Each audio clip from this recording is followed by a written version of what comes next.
This is a film camera from the 1960s whose price is close to $1,500 and is also a huge drain on film like no other. An ordinary 36 exposure roll of 135 film can only snap 20 photos on this camera. But this year, you might have the chance to buy this film camera, which features captivating storytelling for a very low price. So make sure to stick around until the end. Hi everyone, this is JC here. Today we are reviewing a film camera that literally turns its head by itself, the Widelux. I've been using this camera all through 2025, collecting a year of splendid film photos, and I finally feel ready to share my experience with this amazing camera. It's now my favorite film camera of 2025, maybe 2026. The Widelux, also known as the panoramic camera.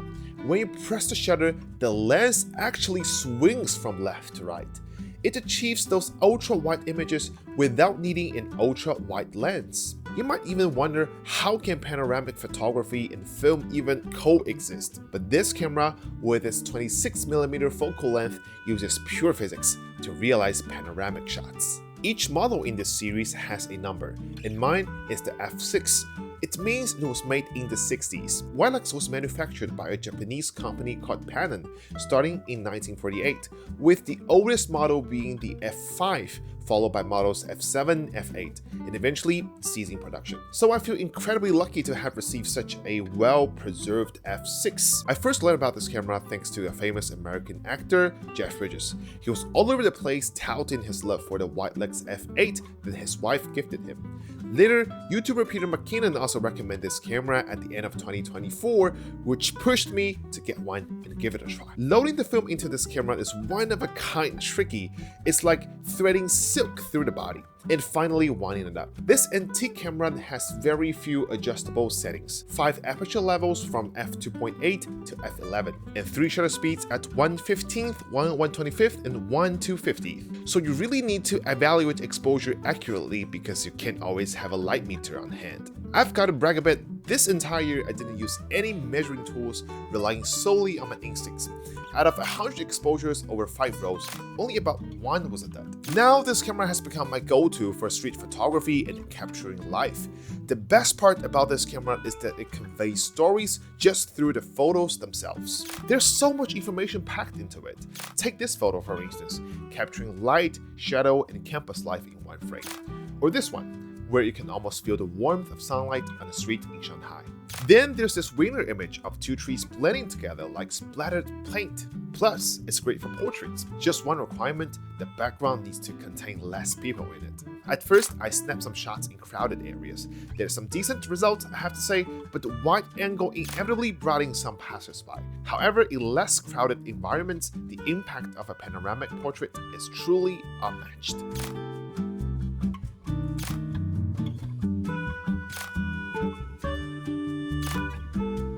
One thing I learned over time is that it's not primarily a landscape camera. I took some shots in the vast expanses of Tibet and found that I severely underestimated the camera's distortion upon developing the photos.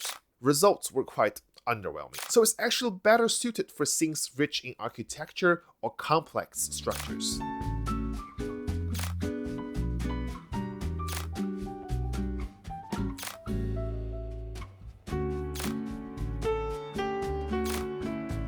After a year of use, I finally figured out the best way to use the Widelux, and without a doubt, I'll continue capturing pictures with it this year. Now let's get to the exciting part.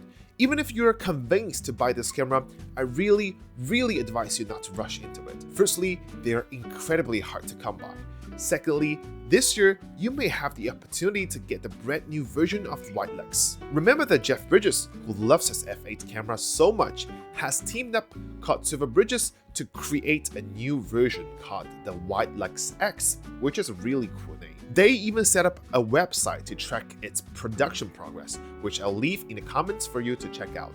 By the end of last year, a model of the Widelux X was already revealed, and Jeff said the new version just had some detailed optimizations while keeping the soul of his beloved Widelux F8. As we step into 2026, it means that the official release of the Widelux X is just around the corner. So I'll be keeping a close eye on this camera, and I plan to bring you another review once it's out. So that wraps up this episode. As you can see, I'm doing some reviews for weird cameras or gadgets from time to time. If you enjoyed this series, make sure to subscribe to my channel. I'll see you in my next video.